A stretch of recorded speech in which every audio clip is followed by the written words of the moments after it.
Conversations with Nicole.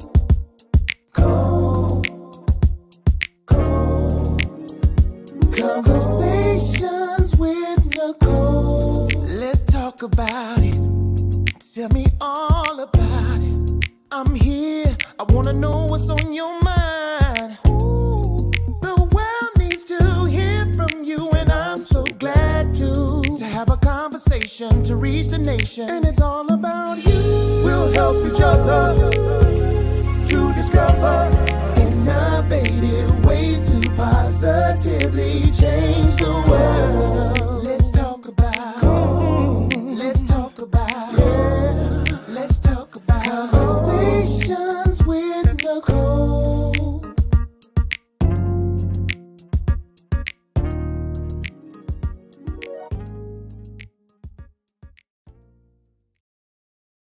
Greetings. Happy Monday. Welcome to Conversations with Nicole. I am Nicole Everett, your host. And Conversations with Nicole is a talk show based in Tallahassee, Florida, focused on connecting the community through conversations.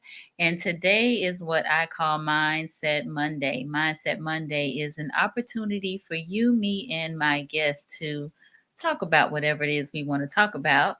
And today's guest is no stranger to Conversations with Nicole. Dr. Ken Fowler will be joining us in just a moment, and we will be discussing the impact of racial trauma on relationships. The impact of racial trauma on relationships.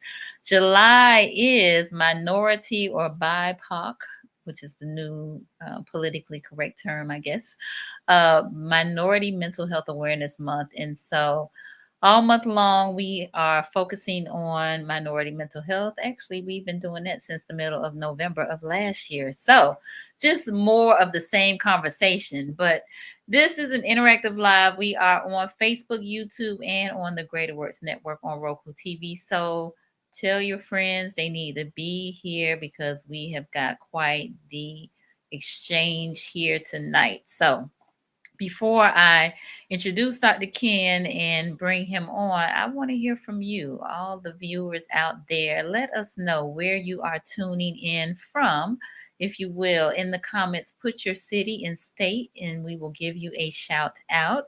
City and state in the comments, and we will give you a shout out.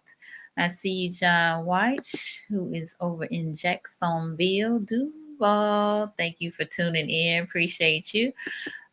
So while folks are, getting set up, because I know there is a little bit of a delay, I definitely, want to encourage us to get involved in this conversation. It's interactive, meaning my folks on Facebook and YouTube, we absolutely expect to hear from you. Your comments and your questions are welcome.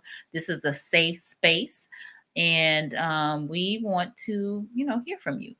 So I see you, Ozzy Daniel, who is a regular contributor to the conversation. He's on the last Monday of the month, and he's in Virginia Beach. Thanks for tuning in. And Mr. Melvin Williams in Houston, Texas. Thank you. We got Nick Rains right here in Tally Ho. Thank you. Nick and I will be on tomorrow for Singles Mingle along with our co-host Roz. And then we got Tracy Golay right here in Tally. Thanks for being here. Oh, and Vanessa's here. Hey, good to see you, Vanessa. Thanks for being here tonight. So, again, others will be chiming in, but we're going to go ahead and move forward. I'm going to tell you just a little bit about Dr. Ken. He is dedicated to the practice of helping others achieve inner happiness and peace. Listen, the last time he was on here, he talked about finding new solutions to old problems. And I have used that from that time to this. I love it. So Dr. Ken Fowler came to Florida in 1988 to pursue his undergraduate degree at the Florida State University, Go Noles. Upon receiving his Bachelor of Science degree in economics with a business minor, he went on to pursue a master's degree in mental health from Florida A&M University, Go Rattlers. A drive to help others and ambition would not let Dr. Fowler stop here. He went on to receive his doctorate in marriage and family therapy from Florida State and established his private practice, Systemic Effects. He is a licensed mental health counselor and an approved supervisor for mental health counselors, marriage and family therapists, and social workers. He's got a lot of accolades, and I'm not going to go into all of that, but some of the things that he has been involved in are Godby High School right here in Tallahassee Teen Life Options Program, the Dad's Project, where he teaches a monthly parenting classes to incarcerated fathers at Leon County Jail. And he also is a EDMR, I hope I said that right, certified clinician, and he has a lot of expertise in psychological trauma. And so I am just super excited that Dr. Ken found time to be with us tonight. So help me welcome Dr. Ken Fowler. Hello. How's everybody? All right, all right, all right. Glad Thank to you for be here. being here. Yes, yes, yes, yes. So, Dr. Ken, tell the people, who is Dr. Ken Fowler? Not what you do. Um, I'm a guy from Dallas, Texas. Born and raised. Uh, Mhm. I, Diehard Cowboy fan. I thought I'd no, share that. I forgot all about the cowboy thing. Yes. Listen, I found out. Look, he gonna let you know Yes, off all the day. rip. He is a huge Dallas Cowboy fan. Okay, Yes. all right. Looking forward to the season. But Yeah. I came from a family of two parents who were hard workers and have two older brothers, a younger sister, and um, really got to see in my family, a blended family, how adults rise to the occasion to Mhm, provide an environment, regardless of what the adults' issues may be. And so, um, I think that that kind of foundation led me to wanting to help people be able to um, have healthier family dynamics. And so mhm, a lot of times we get caught up with, well, that's just the way it is, or that's the way we do it. And I'm like, no, when we know better, we can do better. That was one of my mhm, grandmother's great sayings. And so um, the death of my grandfather really led me to get involved with counseling because I took a grief and loss class, and it was called Death and Dying. And I thought, man, that's a morbid class. But mhm, I ended up taking it was more like a life class. It taught you how to have a great perspective on life and embrace life. And so people that know me, they're like, man, you don't miss a moment to live life. And I'm like, I do not, because I do not take it for granted. I do not take happiness for granted. And we all have to work diligently toward our happiness and trying to make sure that we are engineers and being intentional about improving things in our lives. That's what I hope to help people do. absolutely.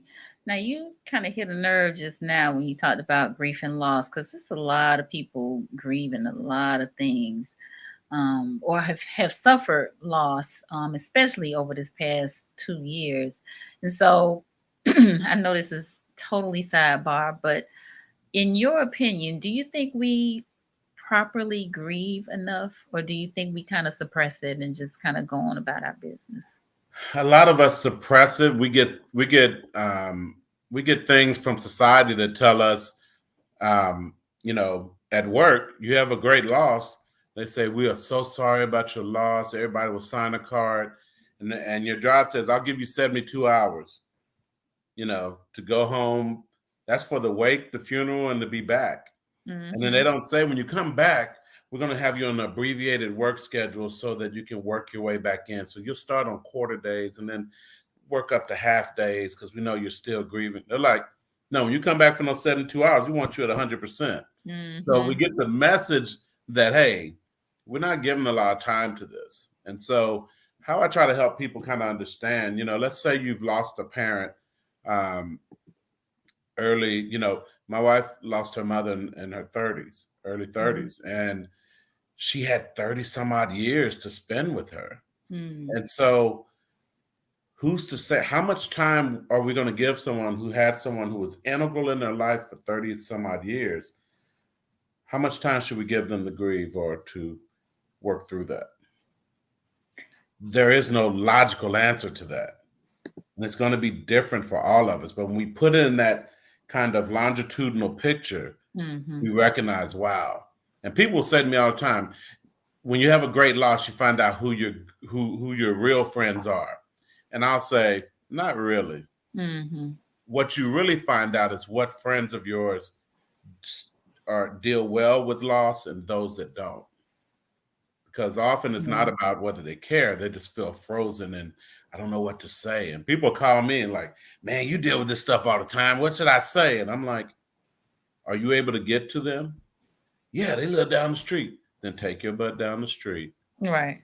And say, I don't know what to say to you, but I know I'm sad and I know I want to be here for you. And if you want to talk about it, I'm willing to listen. Yes. There is no magical paragraph you're going to say to make it all better. Mm-hmm. But one thing I tell people, once you take my class or you've been a client of mine, one thing you don't get to do is ignore it. Yeah. No, that's real. And actually, Trisha, who's on here, she just lost her nephew. Her sister just lost her firstborn and is struggling. She says she loves her job. Told her to take all the time she needs, which is great. That's awesome. Because employers who get it and who respond appropriately when people have this most tragic loss, when that employee gets to a place where they're back on their feet, they're going to be so committed to you because you responded to them in that time in a way that was helpful. Mm-hmm. And so, and with COVID, I tell people the entire world, let's say that you didn't struggle with depression or anxiety at all before COVID. The entire world has had a 25% increase in anxiety and depression as a result of COVID. Now, let's say you already struggle with the depression or anxiety and COVID happens and you were already at 25%. Well, now you're functioning at 50%. And so that's why you see people acting out of character and acting out and really behaving in ways that it's almost like everybody has cabin fever, because one of the things that COVID did is it said, you're not in control of anything. Mm-hmm. And I don't care how much money you have. I don't care how many jets, vehicles, Bentleys, you're not going anywhere. Yep. That's a perfect way to describe it. It's like you're saying, you're not in control of anything. And it's like almost like everybody has cabin fever. Yeah. And many of you love control. So, names, but a lot of y'all like control. And so when that happened, that drove people crazy. And then if you are an extrovert like myself, see, COVID for introverts, they were like, oh, good. I don't talk to people, I have to see people. Okay, cool. I can just send them a note. Awesome. But for extroverts, where we get our energy from people, we were like caged animals. We were like, I mean, I used to be at Circle K and they started talking to people like, oh, you buying Twinkies? I didn't even know they still sold Twinkies.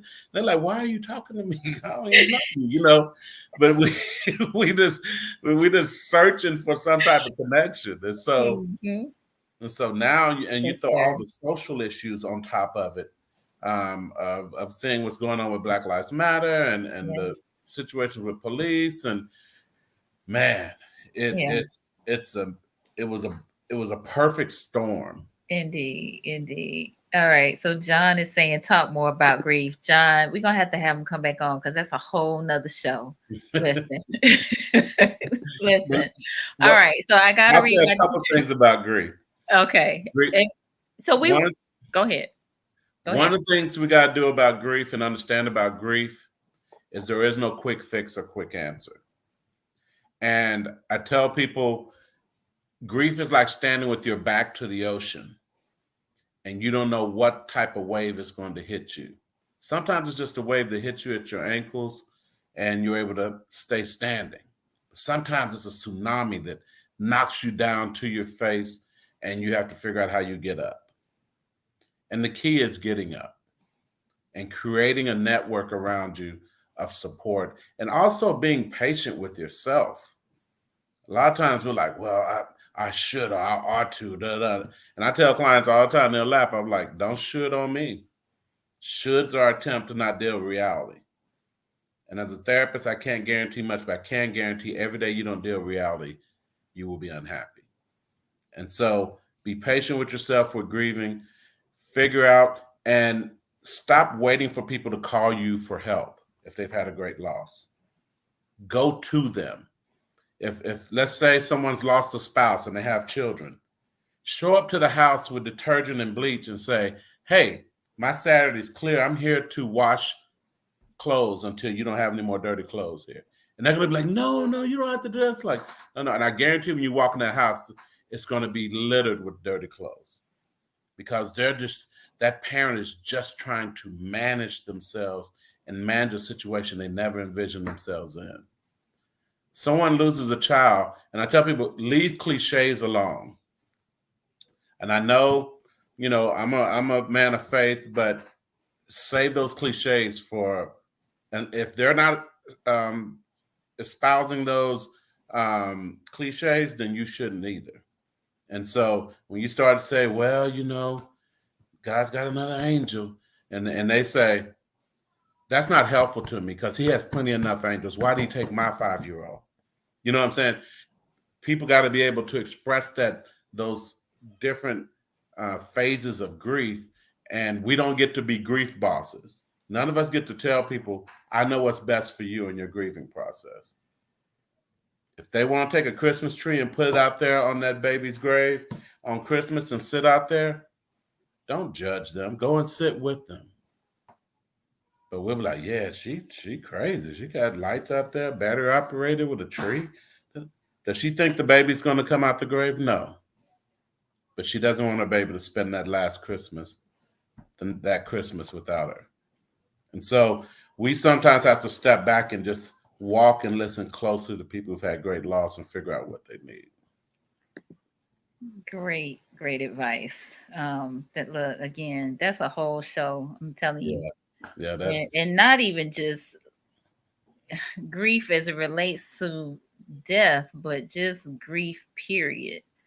From loss, period. Yeah. So, yeah. So thank you for sharing that. All right. So I gotta read my disclaimer since I got a licensed person on here, which is that all topics past, present, and future on Conversations with Nicole are for informational purposes only. They are not to be used as a diagnosis for treatment or an answer to any personal issues related to the topic being discussed before, during, or after the program. All right. I second that. Okay. Y'all heard it from Dr. Ken. All right. So let's jump on this topic. It's a little heavy. I've been kind of pondering this racial trauma and the impact on relationships. So I want to dive in terms of what is racial trauma, and I even want to talk a little bit about the history of racial trauma. Yeah. Okay. So give us your thoughts on that, Dr. Ken. Racial trauma is the extent of racism and the impact it has on a people over time. And over time is important because when you start to think about, I always use the example of a drip of water. And if I have a piece of wood and I start a little drip of water, it's not going to impact that wood all that much, but you're going to see where it's getting moist. But I let that water continue to drip over 30 years, 300 years. It will destroy that wood. It'll weaken that wood. It will negatively impact it. And so a lot of times people are looking for a grandiose expression that has to constitute and meet the bar for racial trauma. But it can be just the fact of growing up and watching, just like growing up in Dallas and watching people repeatedly have situations where they're being judged and misjudged in the streets by police or even by store owners. one of my friends, Clint, he lived across the street from me, and he and his brother went to that store all the time. And the store owner, he was short on his younger brother Michael was short on money, and said, "Hey man, I'm a quarter short. I come in all the time. I'll get you next time." He was like, "Nope, you got to have it." He called Clint from the car, and Clint came in, and Clint was like, "Why are you acting like this?" And he was like, "You better get out of my store." And Clint went to get the money out, and the guy said he thought he was pulling a gun and shot him in the chest with a shotgun and killed him. Whoa. And Michael had to run home. And when the first stories came out, they said attempted robbery availed.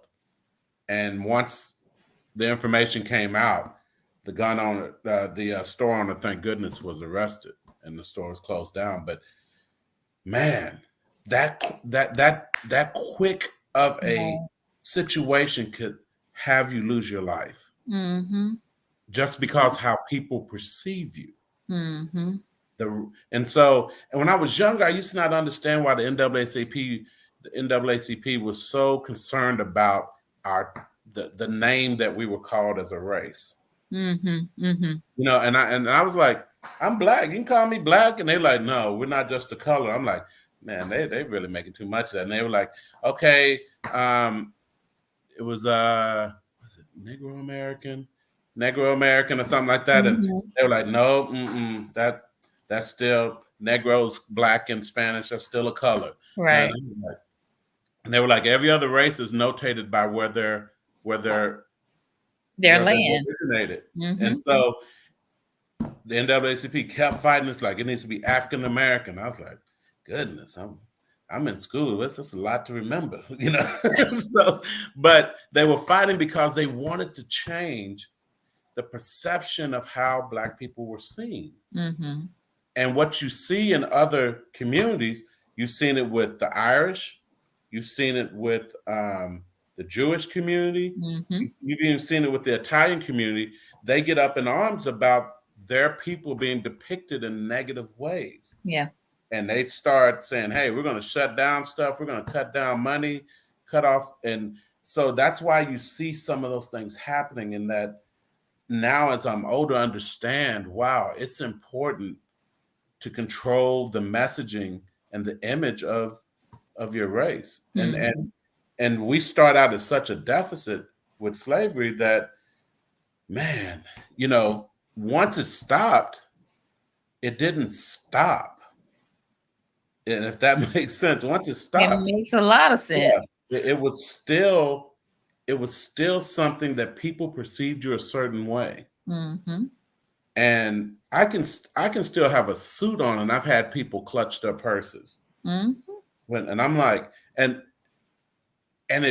what happens now? I know how to control myself, but for someone who is just fed up with people seeing them in a negative light, they may say, I don't want your purse. And say, see, they're being aggressive. You see how they're and they don't understand the frustration and the.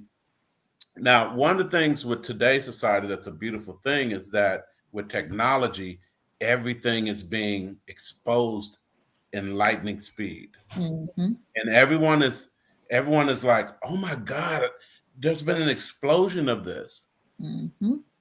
It hasn't been an explosion of it. Now it's being recorded. This has been going on for a long time. And a lot of the change that comes about is the decent folks who don't agree with that perspective were unaware because they don't live in those communities. That's not their experience. And so it's the same thing that happened in the 60s. People didn't believe that they were actually using water hoses and dogs on people until it was caught on the news. And the decent people in America, the decent white people, were like, this is an atrocity, and change. And so you needed everybody being up in arms to exact change. And that's what's happening in today's society, that people are seeing there is an imbalance. There's a difference. It impacts employment. It impacts education. It impacts income. oh man, I mean, and so when that has constantly been your lens of Mm-hmm. existence, and then if you get caught up in some of the negative parts of that, it's going to take a toll on you.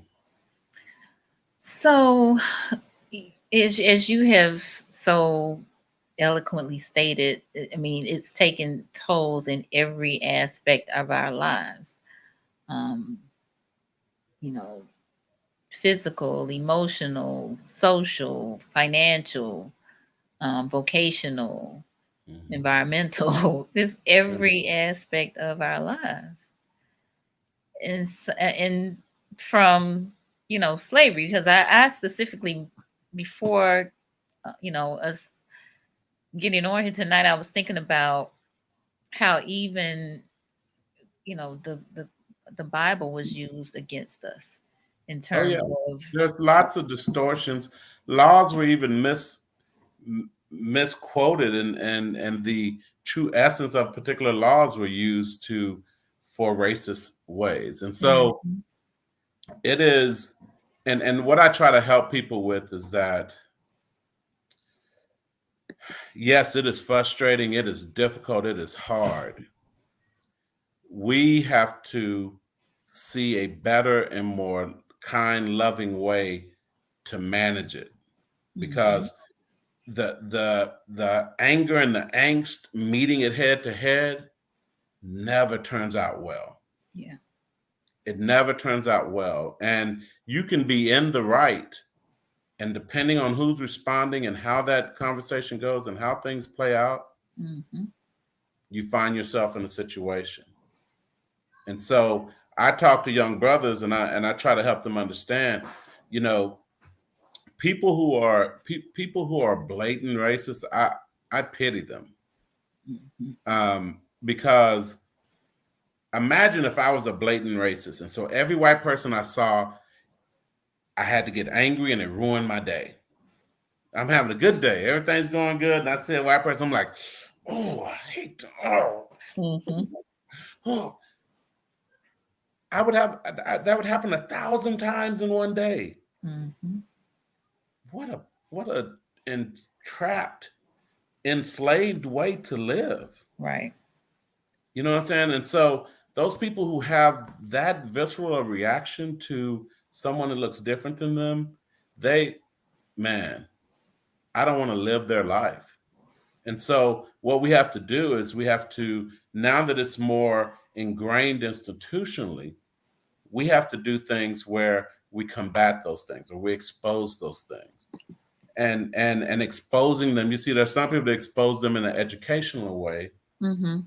to where people don't even realize, wow, I never even looked at it from that way, because that's not their lens. Mhm. So I spend a lot of time educating. Even when I was in my PhD program, they would turn to me and they were like, Ken, what do you think Black people think about this? And I'm like, You the yeah, resident black man. I would love to be the one spokesperson for Black people, but we're a little more diverse than that. But I Mhm. can give you some idea of some of the perspectives, and so, and I would say that, and you'd see some people get uncomfortable. They'd be like, well, we weren't trying to say that. No, I don't think you were being intentional. Right. I'm just highlighting something that doesn't process through your filter. Mhm. And it helped a lot of people say, wow, okay, so every Black client that walks in, I can't have this monolithic view of what their experience is like. Right. So, what do you believe the impact has been on our personal relationships? In the personal relationships, here you have the the most feared person on this planet is a Black male. Wait, say that again. The most feared person on this planet is a Black male.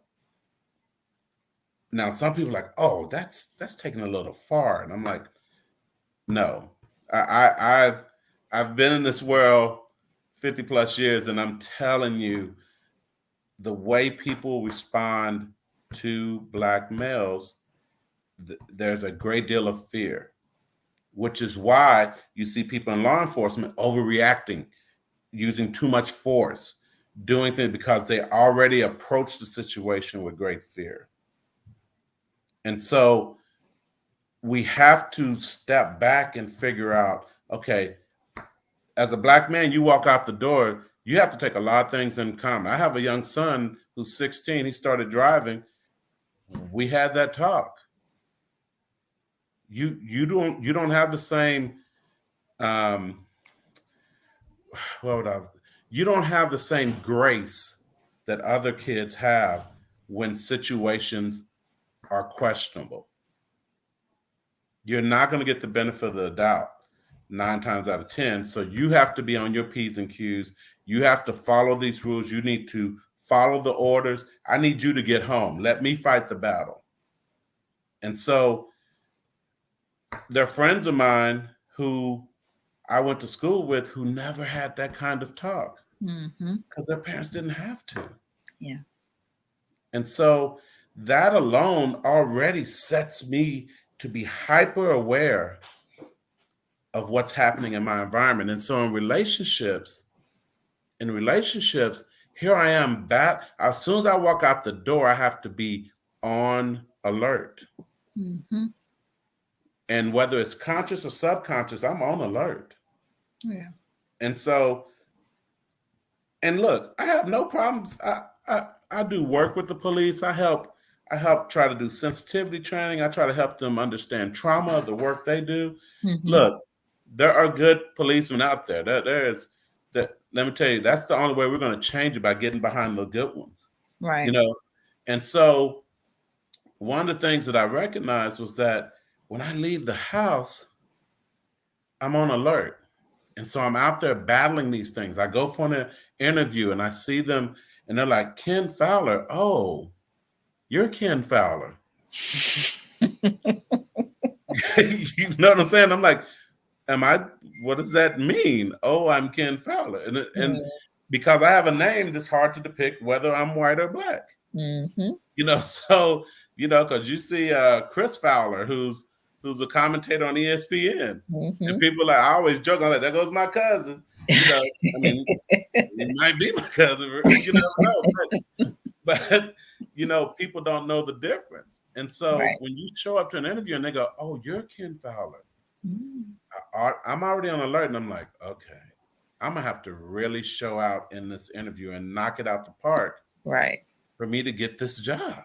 You know? And so I worked on diffusing people who have lots of negativity. Indeed. So let me pause real quick and do what I call a little station ID. For those of you who may be just tuning in, I have Dr. Ken Fowler, the owner and founder of Systemic Effect. He is a licensed mental health, counselor, and a number of other things. But Certified Traumatologist, EPMD. That's not the right word. I always say EMDR special. That way.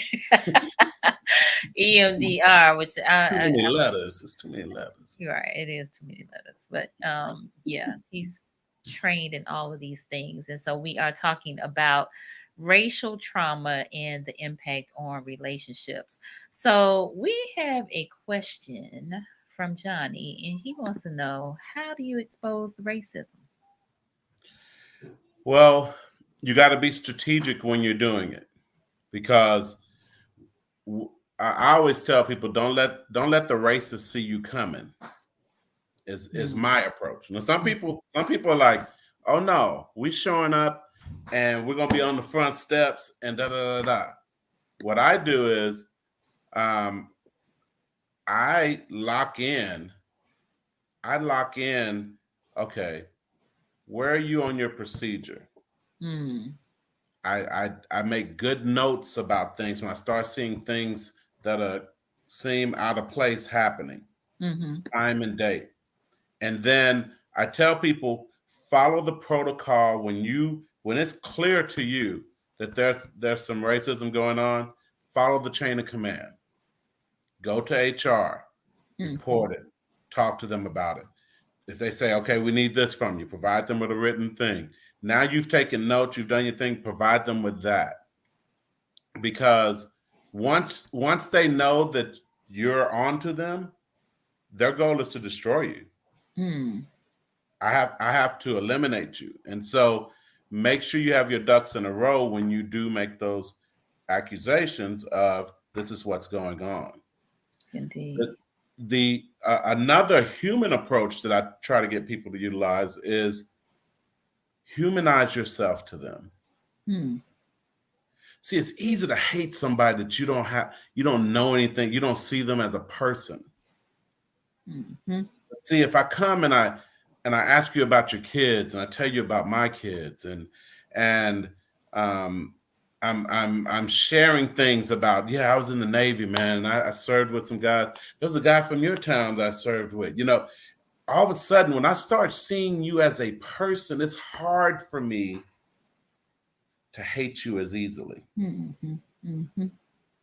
And so if I had a nickel when in my growing up and my development, if I had a nickel for every time someone was like, "Oh my God, you're not like the other black people I've met." I'm like, You not like the other black people, Ken? yeah, I'm like, really? So, but what they're seeing is that I have I have broken some of the stereotypes they had about black people. Mm-hmm. And it was funny. I didn't notice Dr. Sally Carrioff was and is my mentor who got me involved with counseling, starting out with the grief and loss aspect. Mm-hmm. And I was co-teaching a course, the death and dying class, the very class that got me interested in therapy. I began to be a co-teacher for about 10 years with her. And I still teach like her first class, and I do a lecture on trauma for her each semester, Okay. and as a guest lecturer. And so it was interesting because she said to me, she goes, "Sweetheart, I love to see what you're doing." And I'm like, "What am I doing?" And she's like, "A lot of these little 18 to 22 white kids, this is the first time they've had this much interaction with a educated black male." Mm. And she said, "And you're probably the first black teacher they've had." Mm. And she said, "And you are shattering every stereotype and depiction, negative one that they may have had." Mm. And I was like, "Oh man, I didn't go that deep on it." But she, she's almost 80 now. So she's seen, you know, how tough it's been. Mm-hmm. She was on the civil rights lines and people calling her in lover and all that kind of stuff. But it it was important for her to let me know the impact I was having. Yeah. And so in your arena, whether wherever you work or whatever um, area that you're involved with, humanize people to you, Mm-hmm. because then it's easy to kill a man if you don't know him. It's harder to kill a man if you know him and you're looking in his eyes. Mm-hmm. No, that's a very good point. That's a very good point. So, back to this relationship piece, which is part of this in terms of the humanizing piece. You know, what I just think is really taking a toll on our relationships with ourselves. And we don't really talk about that a whole lot. But Part I part of it yeah, go ahead. part of it is the struggle that the black male has out in the world. Mm-hmm. If we don't have good communication to be able to articulate with our significant other, today was a tough day. Mm-hmm. This is and we're looked at as, look, you're the man, you're supposed to be strong, you're supposed to handle it. Mm-hmm. And as men, we got messages from our fathers like, I remember hearing my stepdad say, I'm not bringing those problems home to your mama. Mm-hmm. I'm just gonna deal with it. And it's like a couple things were happening there. He got the message that he had to carry that burden by himself. Mm-hmm. Secondly, he underestimated the backbone of my mother to be able to handle that. Mm-hmm. And so in relationships, I try to help people understand this. My company is called Systemic Effects because every relationship is systemic. And So, so, so Dr. Ken, I'm gonna slow this thing way down okay. because I think what you just said happens more often than we want to, really realize. So I want to hear from the viewers, like what he just said about the man feeling like he gotta take it. He don't want to, you know, share that with his wife, share that with his mate, and the impact that that has on him in terms of internalizing all of the stress, the strain from the world out there, what have you. I want to know, is that, especially from the black men that are in the audience, the African American men that are in the audience, uh, has that been your experience? Give me a thumbs up or high five, a church finger, something. Let me know in the comments. Has that been your experience where you felt like maybe she couldn't relate or you didn't want to burden her with, whatever is happening to you out in the work world and, while you out here making the bacon and trying to bring it home so she can fry it up in the pan? Let me know. Let us know in the comments. Or if you are a woman who has experienced that, a black woman who has experienced that, maybe you have sensed that your man, your mate, your father, your brother, any black man that you have been close to has kind of carried that burden and not felt like they could share that or that it was their place even to maybe share that with their woman or with their loved one that's a female. All right, it's mighty quiet. I ain't seeing no comments. Okay, here we go.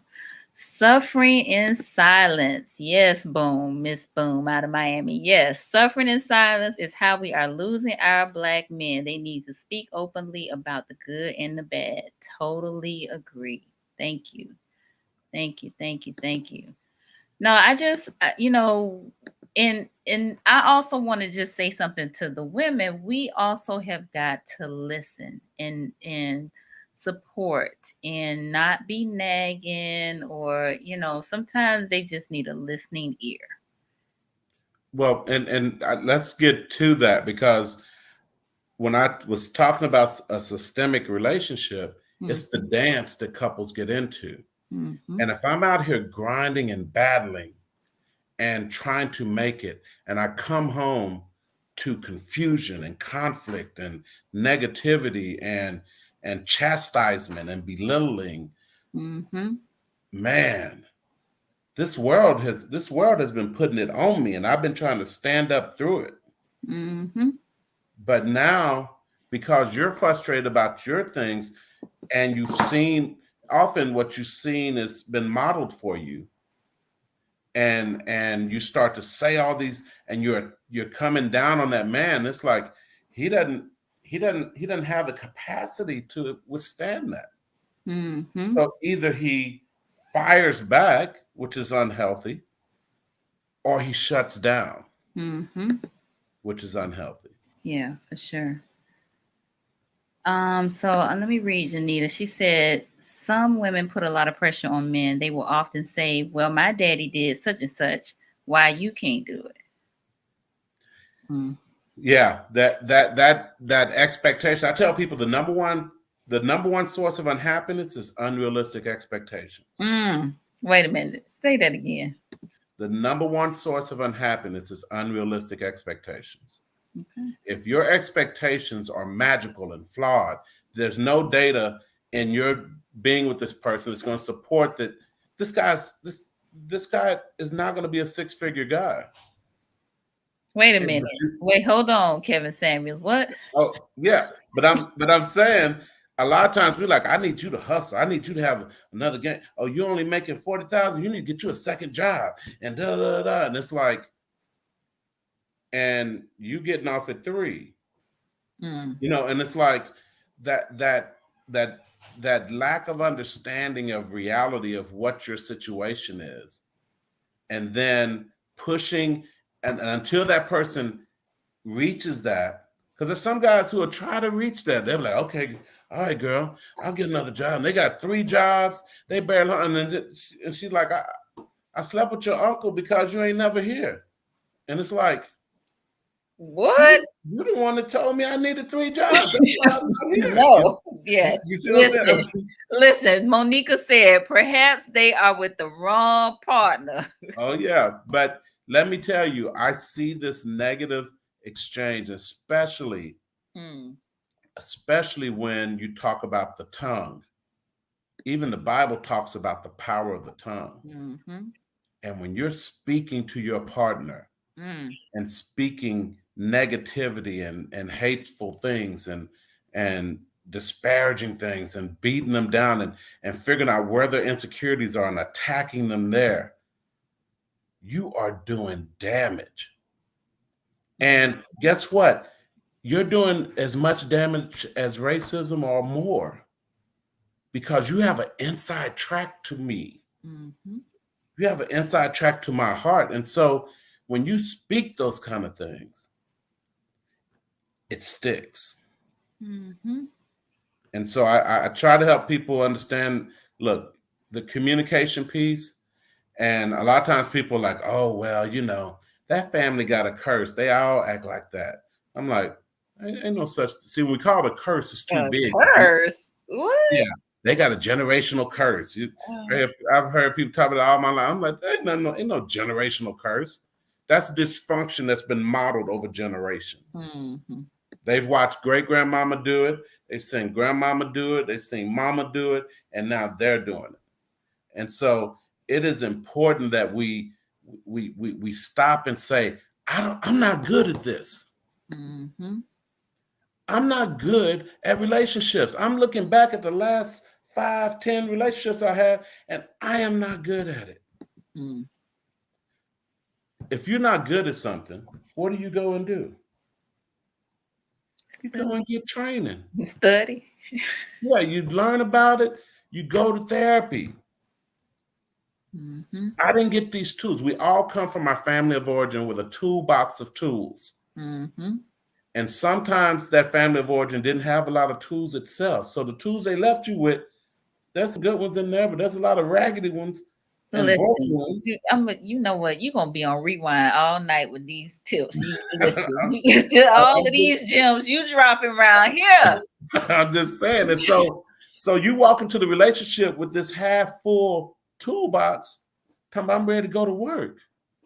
Listen. And so you gotta have help to get that toolbox properly equipped regarding communication, regarding intimacy, regarding parenting, all those things. So listen, it even gets compounded. So if you think about your family of origin not being equipped or not equipping you, and now we put the racial trauma on top of all of that. Exactly. You're running uphill backwards and wondering why you're not at the front of the race. That's a visual for you. Yeah. Running uphill backwards. Has anybody ever done that? Yeah. It is no joke. And so you end up seeing yourself struggling, and now you're struggling within the home, and then you go out into the community and you're struggling. Okay. And so it's important, and we can fix it family by family if we just educate people and get people to understand the dynamic. Mm-hmm. Because none of us are perfect. We all got issues. We all got stuff that we got to work on. True.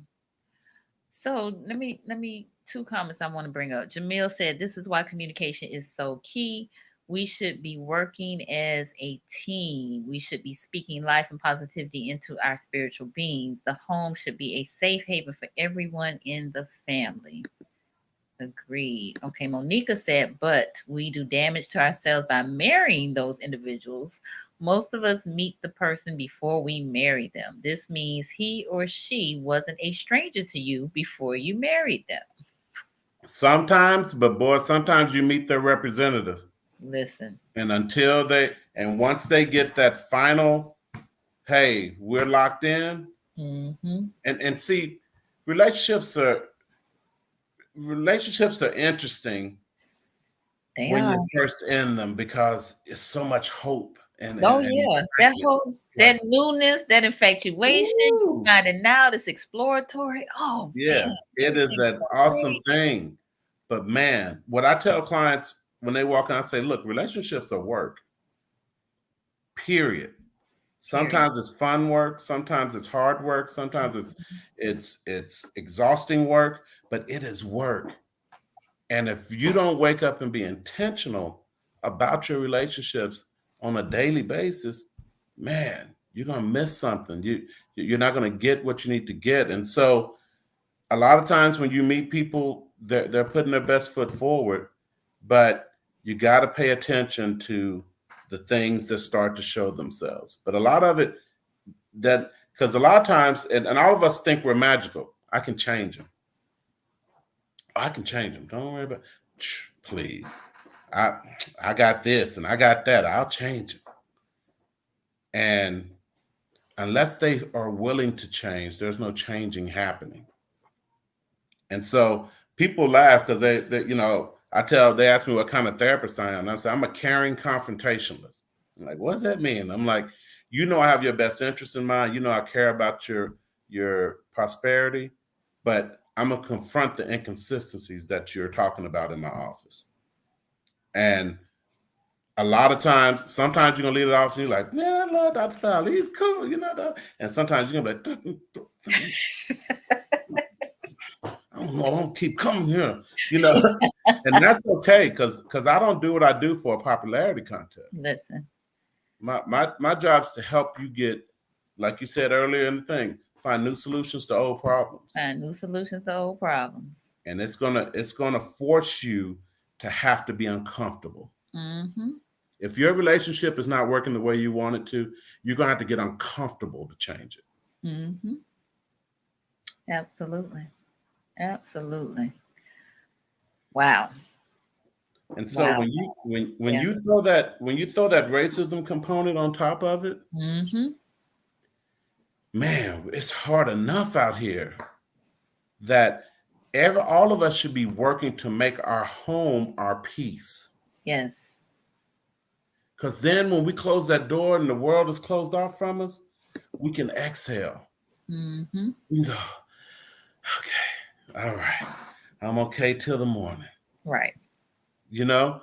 But if we're not working to have peace in our homes, Mm-hmm. man, and you have conflict and chaos, you don't even get your battery recharged before the morning. Right. So you come home at 40%, you got conflict and chaos. You get up in the morning, got a little rest, you leave out the house at 50%. Mm-hmm. Yeah. So you fighting battles outside of the home and inside of the home. Yeah. Mm-hmm. And it's tragic because it's been that toxicity has been tearing the Black family up. Yes. Yes. Yes. Yes. That's my mama said. She said, "Amen to the peace at home." Yes. Listen, she been married 54 years. Yeah. If Mm-hmm. you gotta if I tell people if your goal is to be right and to win, your relationship's in trouble. Mm-hmm. Because I tell people when I do marital retreats for the military down in Miami, Mm-hmm. at the Southern Command, and one of the things I'll tell them is like, if you're trying to win in your relationship, somebody has to lose. So if your goal, intentionally or unintentionally, is to make your partner feel like a loser, your relationship loses. Mm. Come on now. And so you have to figure out what's best. So I was at the barbershop on Friday. We Mhm. did a talk on mental health. And one of the barbers, I asked like, because it was 8 barbers, I asked like 4 of them, like, what's the number 1 or 2 issues that Black men and women are facing in relationships? All of them said communications. So one of them, I kind of talked a little bit more in depth, and I was like, well, what seems to be the issue? And he was like, well, she got to decide to, she's arguing her point of view, I'm arguing mine. I said, well, it's a give and take. Do you kind of give in to her sometimes? Is she giving into yours? And at first he was like, well, yeah. And then he was like, well, nah, I just give in to hers because I'm trying to keep the peace. And I was like, dang, that's kind of and that builds up. resentment. That builds Yeah. resentment over time. Okay, I'm letting you have it. I'm gonna let you have that because I don't feel like fighting. I've had a hard day out here in this world, and I'm grinding. I'm trying to take care of things. I don't have the energy to engage you. Mm-hmm. But now I'm like, you're not my safe place. You're not my person I can come to. And when you So, start losing that in that relationship, man, because then somebody sees, here's this man who's working hard. Man, he looks like he's beat down, but I see some good in him. And they start to speak positivity into that person in the workplace or at the grocery store. And this is how you leave doors open to your relationships. Because now they're recognizing a deficit and they're speaking into it. A deficit that you created. Ooh, Dr. Ken, you were stepping on some toes tonight. It's real, and until we're real about it, until we recognize that, and there's a generation of our women that have been misled as to, unlike how my grandmother was and my mother, they've been misled to understand what the role of a wife is and what the role and what that entails. It does not make you lesser than or weaker than, but man, when I say some things to folks about, hey, you have to let him lead. Let him lead. I ain't gonna kiss his. And it's like, man, we got a lot of work to do. Because if you can't be led in the relationship, then you got two kings battling. Listen, all right. So we got Dr. Anika Fields, who is the director of FAMU Counseling Center, on the line. She said each person in the relationship must be willing to work at growing the relationship in order for it to work. It's not one person's job to carry the relationship. It's both. Each person has to know when to speak and when to listen. Many times we talk too much. That Dr. Fields is on point with that, because that's how it works. And a lot of times we're not listening. We're just waiting to say our point. And so I don't know how many times I've been in sessions and I'll say, what'd you just hear your partner say? And they will say something that's completely off base from what the person's like, where'd you get that from? I didn't say, this is what I said. And I force them to listen to each other. One thing, this is a trick that I do when I'm dealing with people. When someone says something out of line or crazy to me, I repeat it back to them to make sure that I heard them correctly. And so I'm like, so what I hear is, because I got to the parking spot before you, you're going to get a 9mm and you're going to shoot up my car while I'm in the store. I mean, man, ain't nobody going to really shoot up your car. I'm just saying you took the spot. No, I just want to make sure so that I know what I'm dealing with and how to respond to it. You know what I'm saying? And so and sometimes people don't even hear themselves till you say it back and they say, ooh, I sound crazy.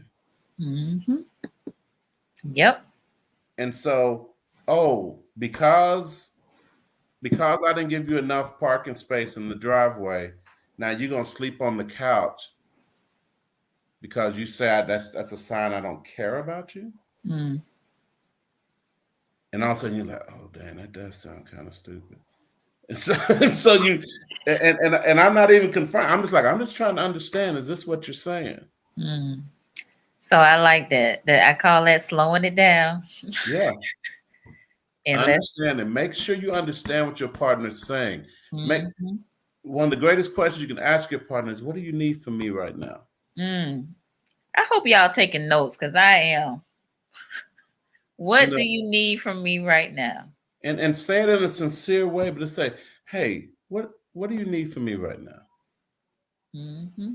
One of the things with my wife, I realized I ask her, is this, because as guys, we have this thing where we love to fix stuff. We wanna be the hero, we want to come fix it. And I'm Captain Fix It. You give me a problem, I'm like, okay, let's see what's going on, what we're gonna do. So I'll say to her, hey, is this something you want me to fix or you need me to listen to? So, I just need you to Wait, listen. rewind. Wait a minute. I hope the brothers are listening. I'm gonna need y'all to put y'all ear close to the screen. Say it again. Just say, hey, babe, is this something you need me to fix or you need me just to listen to? Because if it's fixed, I'm automatically thinking about giving you advice, and she may not want advice about that particular issue. She got it. She understands how, she just wants her partner to hear about how tough her day was. And vice versa. Some women love to be fixers. And so if he's telling you something, hear it out until he says, I need your help with this, or what's your opinion? Just be a good listener. And then you may follow up by saying, Yeah. what do you need from me right now? Yeah. What do you need from me right now? Mm-hmm. I don't need anything. I just wanted to tell you that. Okay, babe. I was just checking. But it says to your partner, I'm here. Mm-hmm. And I'm open to whatever your needs are. I just need you to articulate them. Yes. Because I am not a mind reader. Not a mind reader. And people come in, they're like, well, he 45 years old. He should know. I'm like, no, don't should on me. No, don't should on me. he comes from a completely different background. Oh goodness, that's a shirt, Dr. Ken. Don't Yes, shoot on me. I need to get it made. You do. But it's our attempt and ideal reality, man. And we have to really, in this day and time, we have to settle down into the reality of what's in front of us, because we have a much better opportunity of being successful when we're dealing with that. Yes. Oh, great tips tonight. All great tips, right? Number one reason for unhappiness is unrealized expectations. Unrealistic. Unrealistic. Okay. Mm-hmm. Unrealistic. I think part of that too is these expectations not being expressed. Well, not being expressed, but also it comes from this whole, what I've seen in the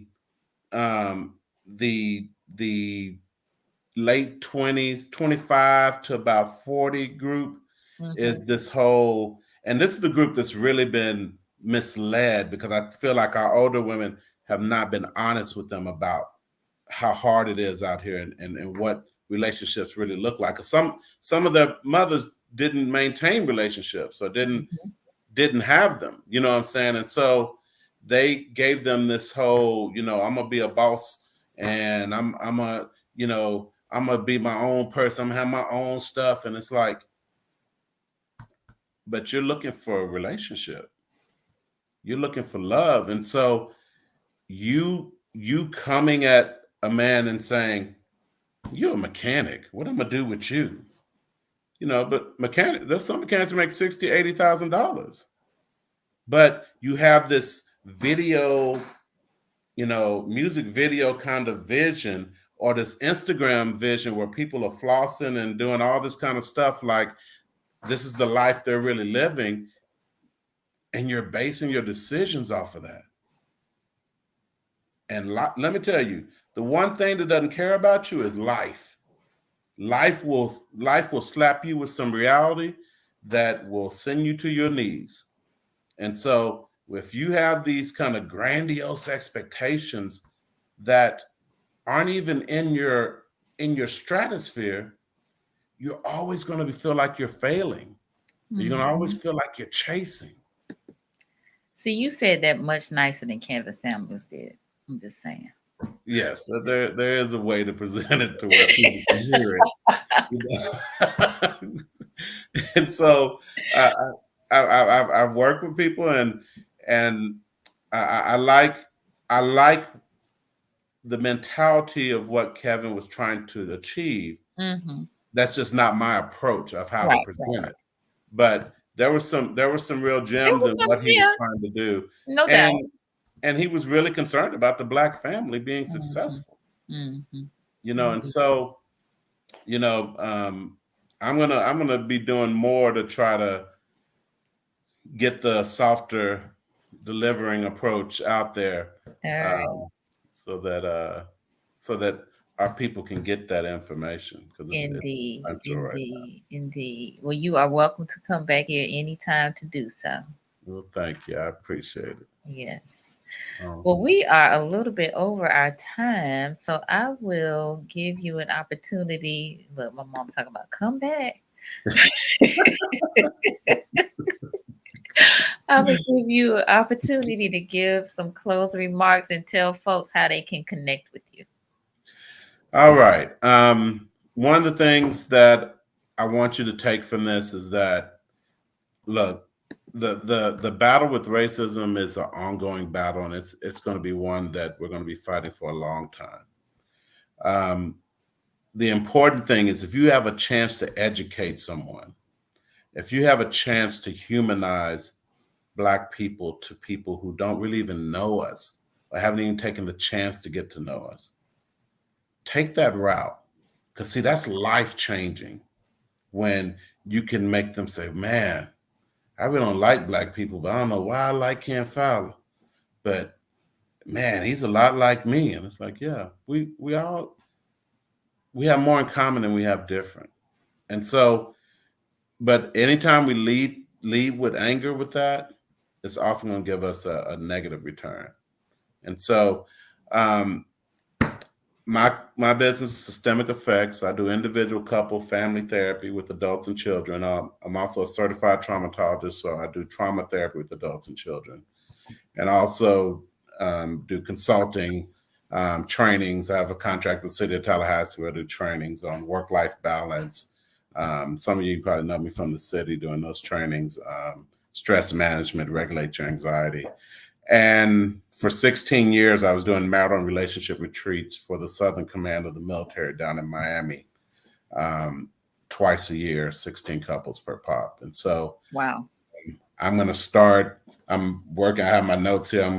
My clients have been saying, you need to do one here in North Florida. So it's coming soon. Hopefully I can get it in place before the end of the year. Okay. But my number is 850-212-6873. And that's my cell line and my business line. Therapy and trauma don't know a 9 to 5. And so my clients know I try to be accessible. If I'm not accessible, then leave a message. I'll get back to you as soon as I can. But therapy is a conversation. Mm-hmm. And it's an evolving conversation, I believe, with clients. Yes. And you can email me too at kfowler@systemiceffects.com. I have all of this on my scrolling thing, but that's okay. I'm getting it in here now. No, I really appreciate you coming and sharing, and we have had several folks that have commented, uh, saying, please come back. Thank you all. Yes, so we got to have Dr. Ken come back. All right, good deal. So, yeah, I'm gonna put together some notes and post from this, some nuggets. Thank Look, you. don't Hey. shoot on me. Don't shoot on me. Mm-hmm. And what do you need from me right now? Love it. Love it. Love it. Love it. All right, Dr. Ken. Thank All you. right. Thank you. You Thank guys you. take Yeah, care. no, for sure. Thank you, viewers, for your engagement tonight. We really appreciate it. If you are new to the platform and have not subscribed to the YouTube channel, Conversations with Nicole YouTube channel, I invite you to do so. And let's keep this conversation going. Dr. Ken gave us a lot of great tips that we can apply to our daily lives and share with our loved ones. So invite folks to watch this. I see Pumpkin just got on here. She says she's a little late, but she'll watch the replay. I appreciate you, Pumpkin. Hey, Pumpkin. Hey, But yeah, tag somebody, let them know they need to check this out and apply some of this. Look, this was some good teaching right here. You gave us some good words, some good words tonight, Dr. Ken. So some people ask me about, I don't take insurance, so I just let people know that up front. I'm a private pay practice, and so get your coins together. But I can give you a receipt that has a diagnosis and a procedure code. You can get reimbursed for a portion of it. Okay, cool. But CHP doesn't reimburse anything. They like, all right, maybe Florida Blue or Humana or something like that. Yeah, they'll do it. Are you taking new patients right now? I am. Not a whole bunch of new patients, but I'm taking some. All right. That's all good. So I was working right up to the bell on this one. Yes, you were. And I appreciate you, but we're going to have you come back. So, and let us know when you get that class in Tallahassee up and going. Okay, we'll do. Well, I'm going to do it in probably Destin or Panama City. Oh, okay. It'll be at a hotel. And okay. Yeah, so I'll give you all the info. Wonderful. All right, good people. Wednesday, I have Dr. Terry Parks out of Atlanta, and we will be talking about why everybody needs counseling, especially Black folks. So we will see y'all on Wednesday. Oh, and Singles Mingle tomorrow at 8:30. Myself, Nick, and Roz, and we will be talking about the 5 love languages. The 5 love languages. So that should be interesting too. All right. We will see y'all later. All right. Take care.